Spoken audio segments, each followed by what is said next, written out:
Well, welcome everyone to today's training and workshop on ANGI leads. I'm excited about sharing some good content and also some new content. Today we're going to talk about what is new in 2023. As you know, ANGI bought out Home Advisor about a year and a half ago, and they continue to make changes. So I want to update you on that. I'll cover common concerns, how to set up the account the right way, and why that's important. Some monthly activities, largely due to categories and lead credits and just tracking your data. Some best practices and some sales tips that relate to ANGI. So in light of that, since ANGI leads are an important lead source to many folks, usually it's one of a variety of leads, but it's one of the main ones in there. We all tend to kind of multitask and do different things, and all the studies kind of show that when we multitask, it's not as effective. So if you could focus in here, I've worked hard. I hope you get some good things out of it. A little background about me. We are Google Partner All-Stars. We've won some contests at Google. They've flown me their headquarters. I'm very involved with the Basement Health Association. We have a podcast, which I love getting feedback on. I interview suppliers as well as successful basement waterproofing and foundation repair contractors, and it's always good to learn from other people. I have a book out on basement waterproofing and internet marketing. It's available on Amazon. And probably what's most important in relation to an agency is, we've been doing this for 12 plus years.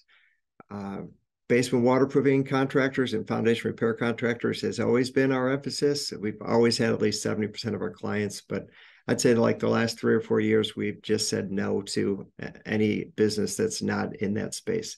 What that does is it allows us to have our entire team really focus on the best strategies instead of trying to, learn an industry. So anyway, that's who we are. It's a little bit about me. I wanted to start out with some definitions on ANGI. So they have a lot of different phrases and terms, and just so we're starting out all on the same page, market match and exact match are typically the leads that you get from ANGI. Market match is the most common one. That's the lead source that 80-90% of your leads are going to come from, and that's where ANGI is selling that lead. Their goal is 4 different contractors. Exact match means that someone has looked at profiles and they only want to give their information to a contractor that they're comfortable with.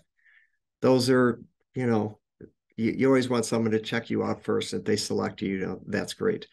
These ones in red are different lead sources. And if you get ones in red, you are paying typically 1.5 times the cost of a regular lead. And I have a super interesting story that relates to these. But opportunity leads, ANGI is in the business for making money, right? And that's not a bad thing. It's just, you just need to know that. And so they're going to work these lead sources in a way that's helpful to them.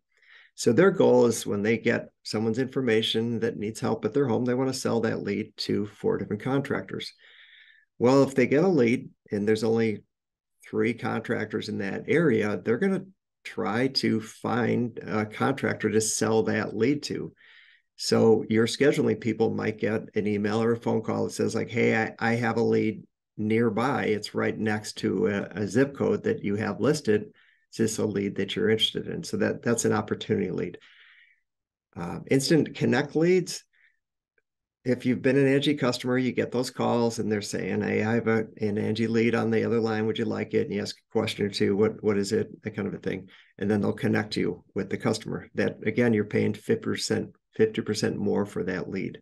And we'll talk about these, but I just want you to be aware. Instant booking leads, you do have to have that one set up, because what you're doing is you're giving the homeowners access to a calendar so that they can go ahead and book a date and time and get on your calendar.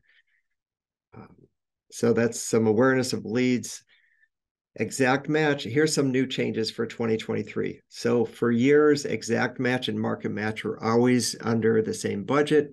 So if your budget was, say, $5,000 a month, typically you'd want 80% of that going to market match, because you tend to not get that many exact matches. For whatever reason, Angie has said, no, that's just one budget. We're not going to do two separate budget. Maybe it's to simplify, I don't know, just something to be aware of. So I've already mentioned this exact match and market match. When you're getting leads outside of that, it's 1.5 the cost. I'm going to explain this a little bit more, but also when you're getting leads outside of your budget, you're going to be paying more for those. So this third one is really interesting. Most accounts are auto opted in after day 56 to these leads. And you may or may not be aware of that. And I'll explain that in a little bit, but that's really interesting to make note of, especially when Angie is interacting with your scheduling people and you as the owner may have set up the account. So you can see where that's going. Now this last number 4, this last one, really cool. Angie is allowing you to find the last 5 Google reviews from your listing and basically hijack them from Google and put them right into your Angie account on top of the reviews. It's a way for new Angie accounts to sort of jumpstart some credibility because they have reviews out there. Maybe they've been a customer or a waterproofer foundation repair company for a long time, but there's no street cred and they're competing against Angie pros that have been there for 10 years and might have 200 reviews. So it's just a way to pull those in. But whether you're new or old to Angie, it's an option for you. And I'm going to walk you through how to make that happen. All right. I'm curious who uses Angie. Type in 1 for yes, 2 for no, and 3 for considering in the chat here. Let's see. Do I have chat set up? I think I might need to open this up. Let's see. All right, now you can type in chat. Tell me if that works. 1 for yes, 2 for no, and 3 for considering. All right. Thank you, Chris. Great. All right, I am going to now cover some common frustrations that I run into.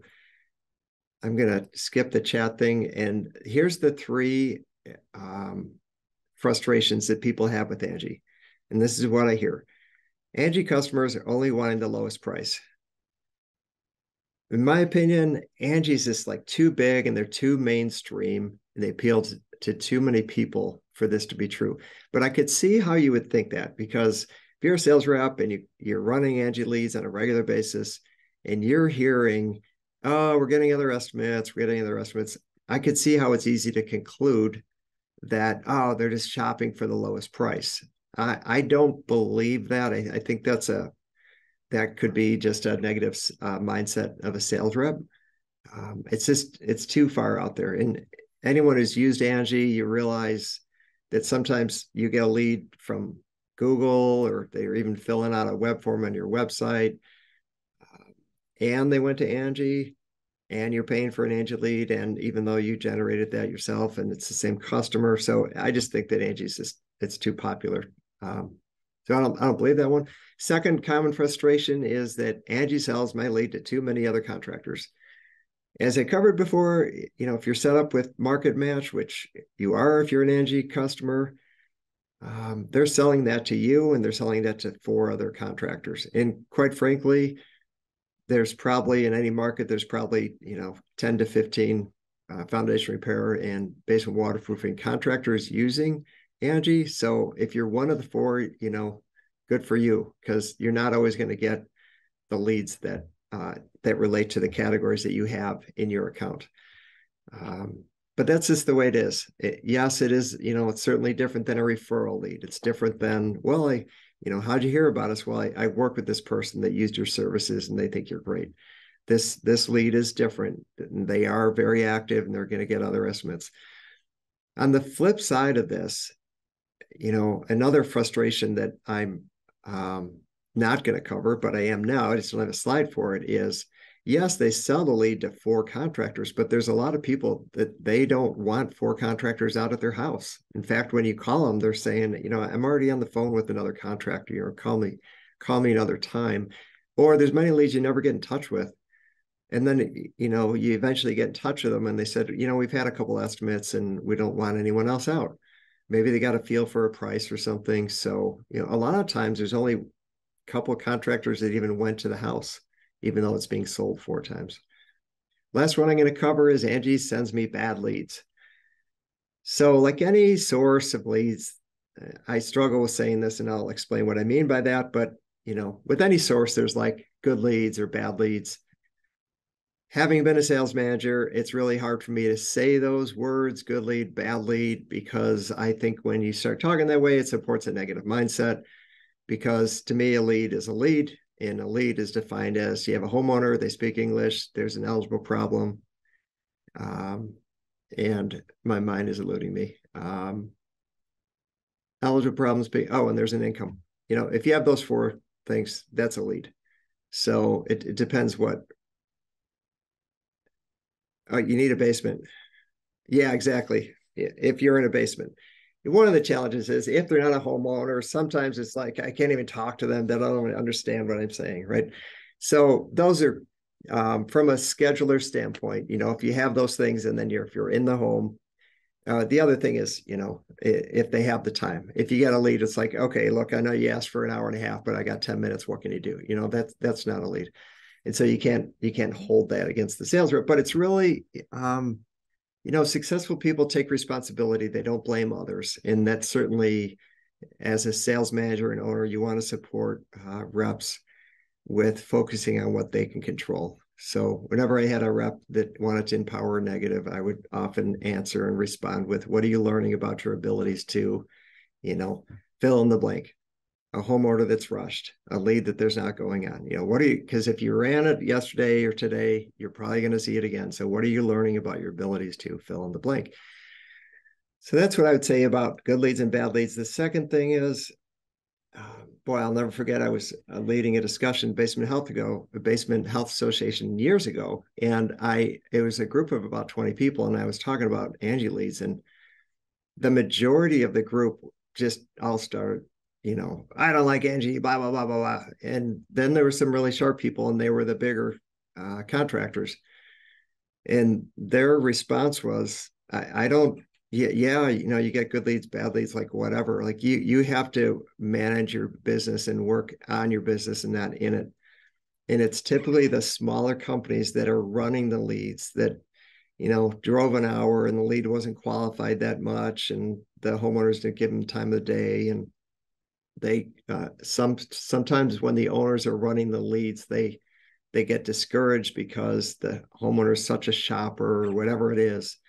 But when you step back and you look at your numbers and you realize, okay, let's say you got, just for an example, you bought 100 leads. You're 10 to 20% of those, you should be getting lead credits, and I'll cover that in a few minutes. But out of the remaining 90, maybe you booked 60 of them or something, and maybe there's 30 that you never even got in touch with and you got charged anyway. And out of those 30, maybe you did a demo on, out of those 60 you got in touch with, maybe you did a demo like on 50. And maybe you're really struggling with sales and you only closed 5 of those, and your closing percentage is only 10%. And let's say your average sale is $10,000. So that's 5 deals, let's say 5 net deals at 10% or 10,000. That's going to give you, 50,000 net. 100 leads, you probably spent at least $50 a lead. So you spent 5,000 and you brought in net 50,000.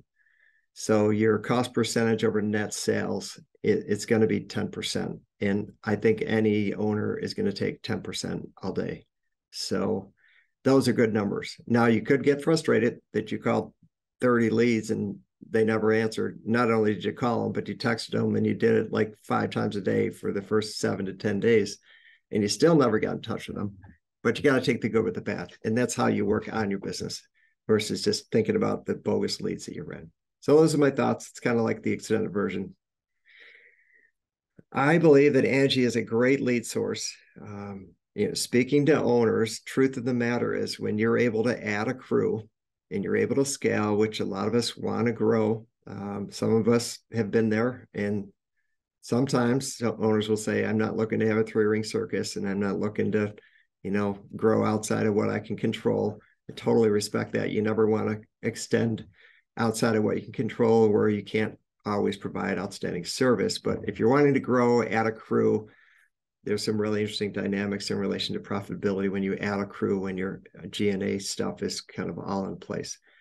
And this is a common way, like when you start adding lead sources and you have the infrastructure there and you have trained crews and so on. It's great to be able to add a lead source like this to your mix.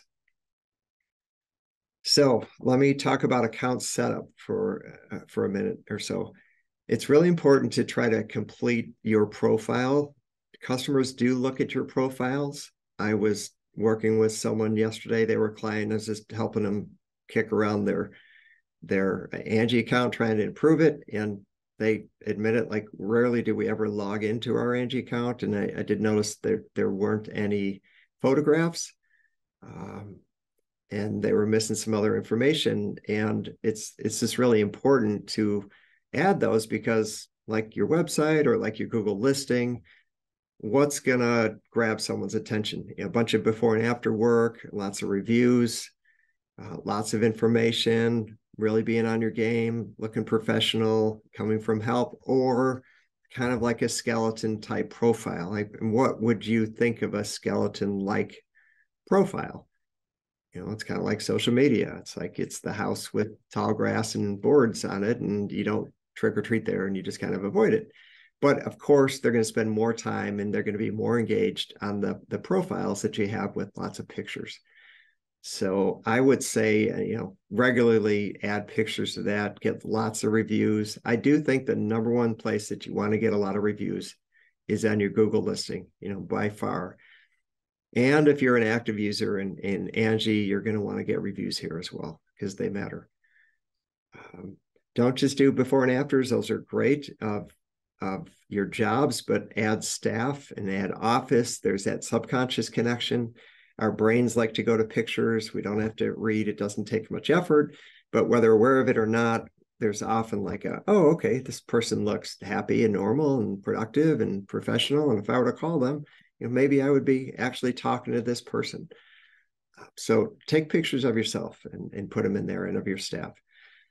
And if your certificate of insurance is expired, ANGI will not show your account, just for liability on their sake as well. So make sure that is current on your account. All right, so know your budget. I want to share a really interesting story that is pretty fresh, and you could see how this is happening.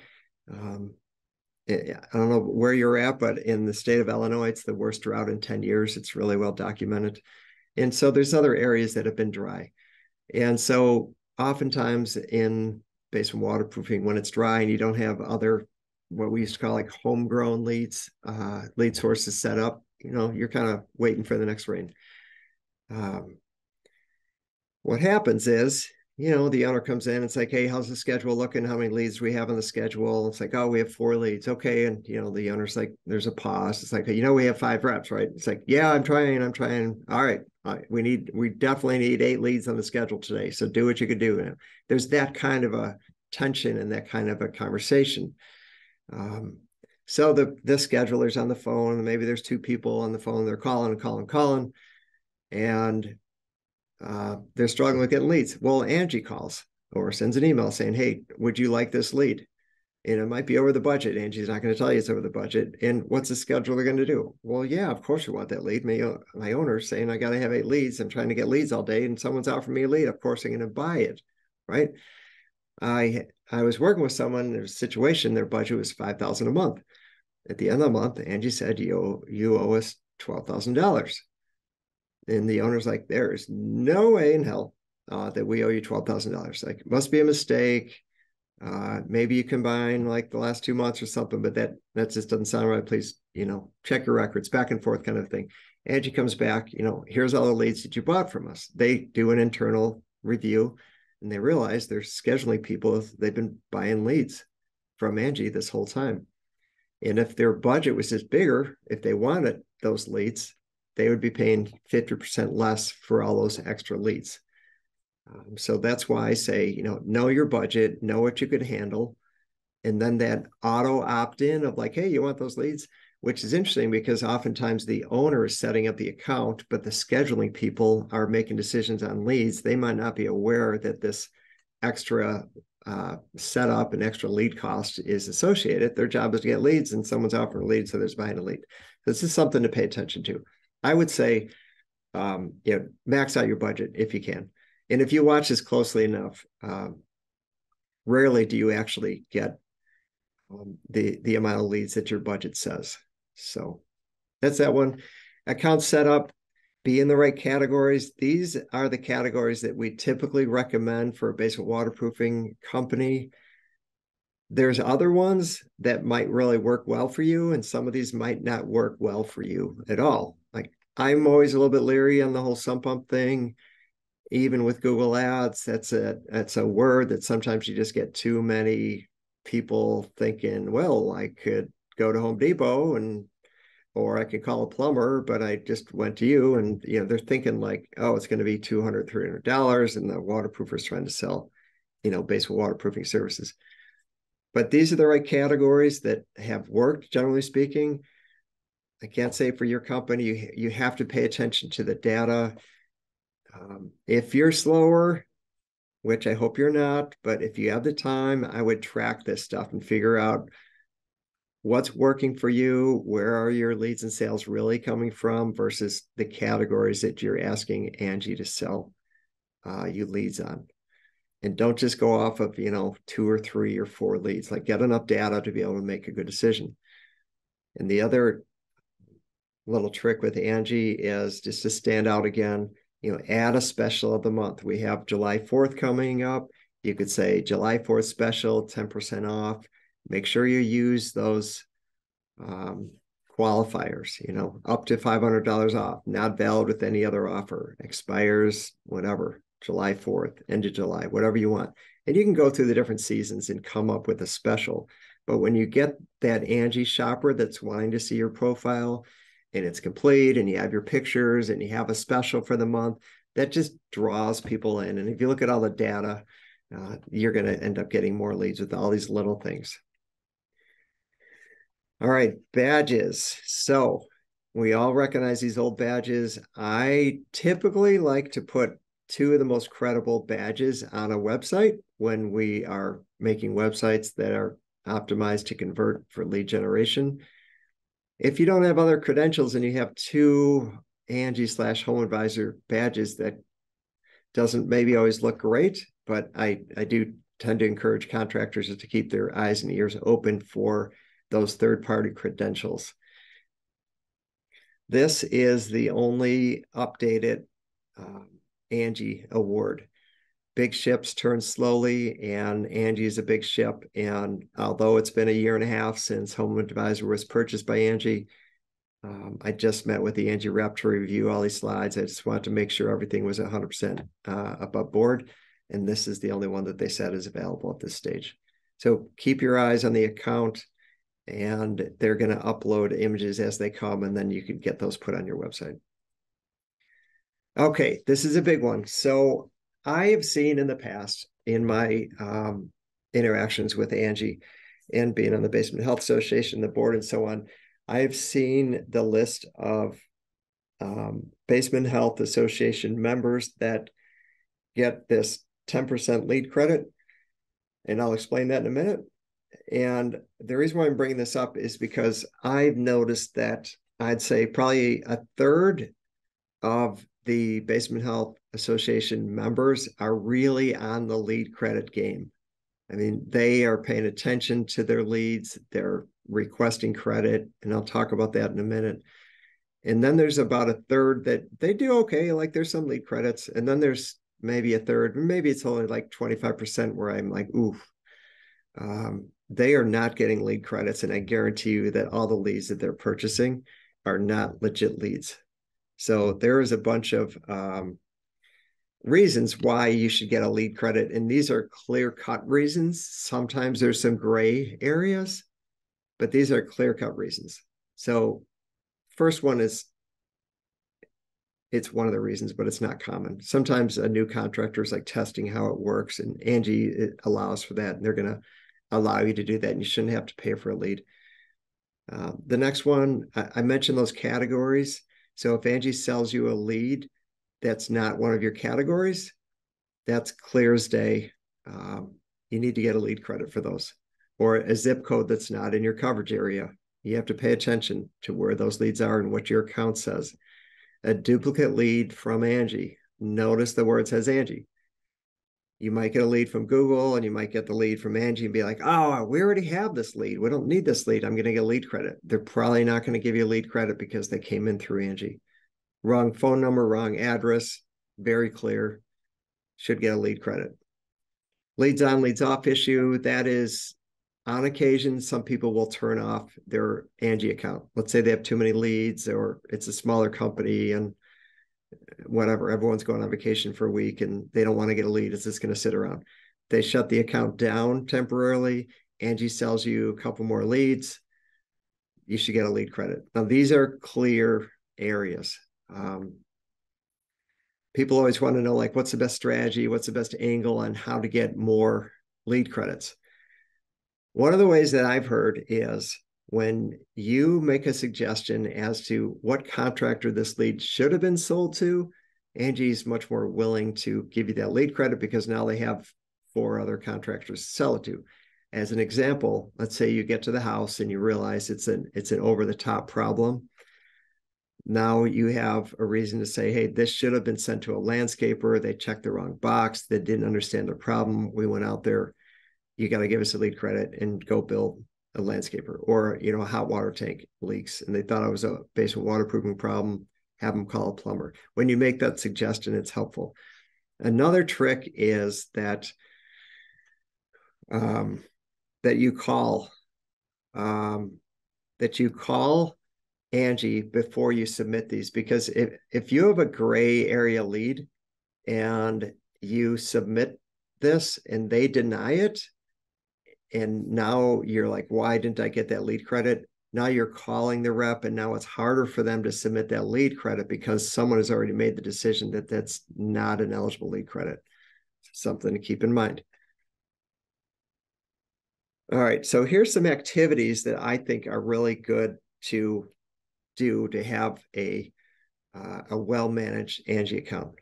Be organized and regularly submit lead credit for the bogus leads. And I would say, if you're doing it, fine, but I think you're better off, if you're the owner, you're better off delegating it. And meet with someone regularly. Maybe it's once a week, but you got to have, here's the leads that we purchased. Here's the date we purchased it. Here's what happened to the leads. These are the lead credits. These are the ones that I know we got lead credit on, and these are the ones that are waiting to get lead credit. I know it's a challenge and it's hard to figure all that stuff out. But when you do that, you're going to save money because stuff falls through the cracks. And unless you can pay attention to it, it's just you're going to be paying more. The second one, if it's a gray area lead bonus, for sure, I would call before submitting for what I said. You don't want it to be marked, denied, and now they have to work harder.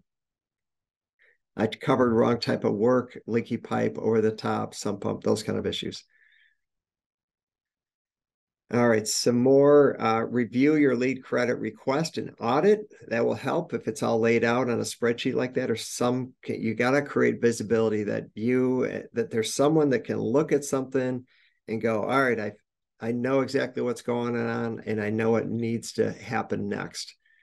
If you don't have that, you don't want to be in a position of like, oh, I could I'll look that up this week sometimes. And, we know that's not going to happen. So call on the ones that needed to be credited or haven't been credited, and reconcile your categories. Look at what's going on.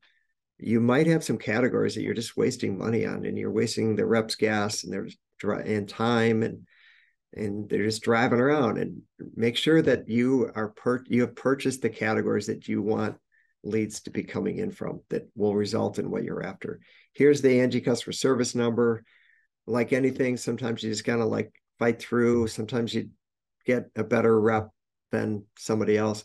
If you are having issues and you're part of the Basement Health Association, there is Lillian is our contact for the Basement Health Association. If you kind of need to bring it to a higher level, she's very helpful. She's also welcome to do an audit of your account and kind of educate you on what needs to happen.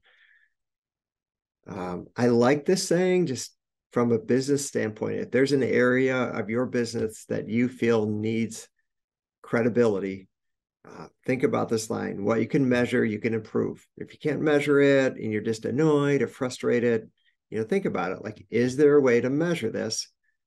Can we make a poster and put it on the wall?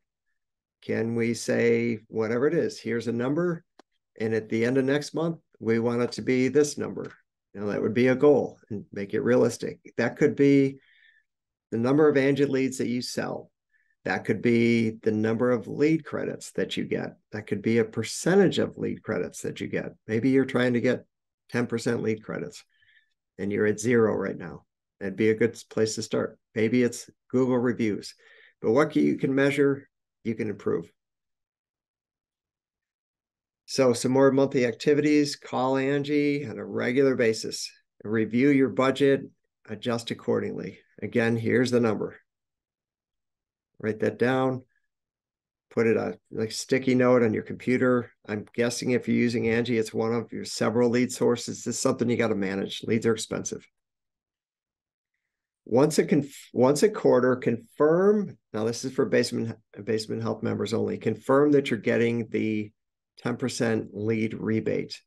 Now, I have not seen any issues with this. I have seen, the only thing that I've ever seen happen is a delay in someone getting entered into the protocol or into the system. But once they're in that, they're getting a 10% lead credit. It comes out once a quarter. It's going to be on your ANGI account. You have to log into the portal and, or list all your leads. There's going to be a lead credit line item, and that's going to be for the previous 3 quarters. So that should come out next in mid-July.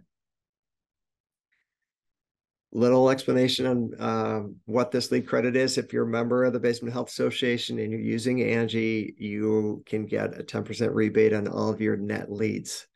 That's just one of the many benefits of being a member of the Basement Health Association. We've done the math. Membership is, I believe it's $395 a year. Chances are there's probably a 90% chance that you should be a Basement Health member, if only for the rebate, because the majority of people that are on ANGI, if you do the math, the membership pays for itself, and then you get the extra credential and so on. All right, there is a little promo here that if you're a Basement Health member and you are new to ANGI, and I would also say if you've ever used ANGI or Home Advisor in the past and you've canceled that account over 30 days, you're still going to be considered new. If you want to use ANGI, you would get the first 5 leads free, and those kick in after you've been on service for 30 days. If a lead is $50, it's a $250 credit. You would get 25% off the market match leads for the first 30 days. And then you're going to get the Basement Health Association 10% rebate. Now, this is good through July 29th. So that's a pretty good deal if you're kicking that around. I was talking to someone before this webinar started, and they're actually watching this just to see they're considering it.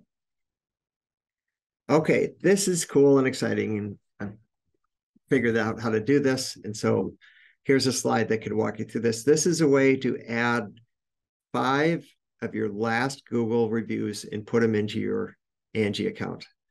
Now, before you do this, make sure that the last 5 reviews on your Google listing are all 5 stars. You don't want that, 1-star review and stick that into your ANGI account, because people read these reviews. So here's how you do it. You log into your ANGI portal, you click reviews right here at the top, and then you go to the left, it says request reviews from customers. And on the bottom here, it says option 3, and it says add reviews from Google, import now. A couple other steps here. So it's going to say, hey, Angie would like access to your Google account. And then you're going to have to log in, hit allow, and then you're going to have to log in, this is us, yes, select. Um, and then you're going to add reviews. And it's really as simple as that. And then you could view them. It's really simple to do. No reason to be intimidated. I'm just going to do that again. It's reviews. It's request reviews from customers. Option 3 at the bottom, import now. You're going to need to give Angie permission. Identify your Google listing, hit select, and then add reviews. Piece of cake. Just to be, just so you understand, like if you have a, let's see, 4.0 Angie rating, and you're thinking, oh, I'm going to add 5 reviews, it's going to push it to 4.1, 4.2, 4.3, whatever you're thinking. It's not going to affect your Angie profile. It's only going to display 5 additional reviews, just so you understand. All right. So I would highly recommend that, though. The more reviews you have, the better it looks. So some best practices. This could really make a huge difference. And when I talk to schedulers, they, I believe the majority of them, I really do. When a lead comes in, don't wait 10, 15 minutes to call that lead. Like, call it immediately. Over 5 minutes is really too long, because some other contractors already got a hold of them. You really want to be that first one in. Yeah, and I want to say a thing or two as well about this, and that is,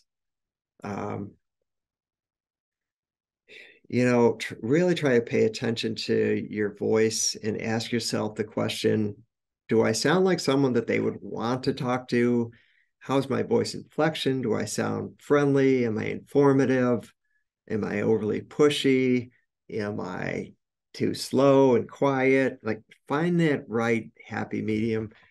And people remember that. So first impressions, you only get one shot at a first impression. So really pay attention to how you're sounding on the phone. But the big point here of this slide is, like, call right away. Just jump on the lead. Now, on occasion, you're going to get a lead where maybe this lead was sold 3 days ago or a day ago, and they're just kind of trying to find that 4th contractor, and they just sold that. It happens. It doesn't happen that often, but it happens. You might call that lead right away, and they're like, oh, we had a couple of contractors out yesterday, and you're thinking, how is that possible? They had a couple of contractors out yesterday. Well, it's probably because in that particular case, that lead might have been sold the day before. Keep that in mind. But jump on that phone immediately, and that's going to be a best practice. All right, another best practice, if you have to leave a message because they don't pick up, leave a message, be informative, follow up that contact with a text and an email. And I would say send 2 texts the first day, like jump on that thing and call them. When I owned my waterproofing company, like, all those resets and these kind of leads, we're calling once an hour all throughout the day. And the rule is you leave a message the first time and you just keep calling and calling. So you got to stay on that. If you have a mentality of like, oh, I called them and I left a message, if they wanted us, they would call back. Now you got to, like, go get them. You got to go find them. So, text, email, voicemail, I'd call that immediately and several times. All right. I talked a little bit about this. You do have to qualify your leads. You realize it would be a good experiment for you. If you've never done this before, if you've never used Angi, I would recommend to go through the portal. Like, the next time you need a contractor, go through the portal and try to find a contractor that you'd consider hiring. So you could see the different screens that Angi asks you to fill out. And there's quite a bit of information, but realize that you're forced to click some box.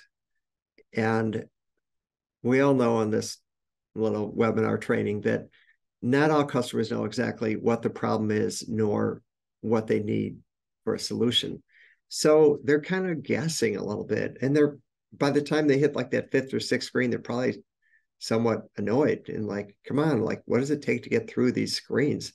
So they're just going to kind of click something. So it's really important that you talk to that homeowner, You ask about a lot of questions, where's the water coming in? Is basement finished, unfinished, paneling, drywall, bare, cracks, mold, rust, all those dampness, musty odors. Ask all those questions. How they're using the area. Qualify it, make sure that it's a lead that a rep wants to run. And accept there's good ones and bad ones, like keep that positive mindset and control the things that you can control. Here's an important one. So when I manage sales reps, I would get a rep or two that sometimes wanted to be the third guy out there. And he didn't like, he'd ask the scheduler, oh, when did this lead come in?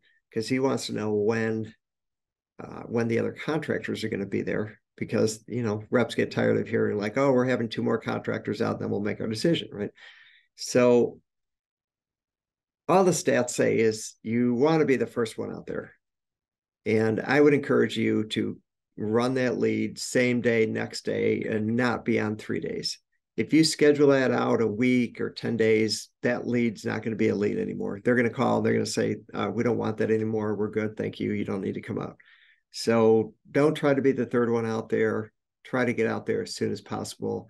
Do a great job. Do a good impression, and so on.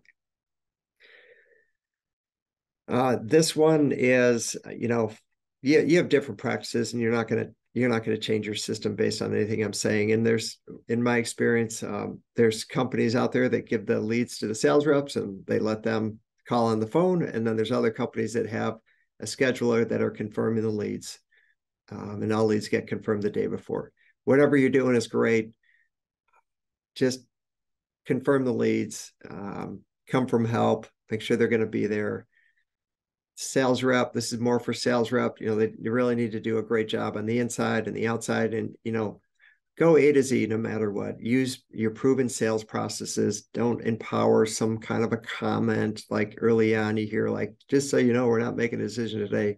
And then the rep like shortcuts everything because they're thinking like, why should I waste my time? They told me they're not going to make a decision today. You realize you're playing cards, and this is just kind of a smoke screen, but you always want to do customers right. You always want to go A to Z no matter what. You always want to assume that they're going to be buying today, even though they may or may not be. Just another sales pointer, make it easy for them to buy, offer financing, offer that lower payment. They may or may not use it. Easily 50% of your buyers might be wanting financing, and it's always easier to close on a monthly payment of, whatever, $300 a month versus $10,000.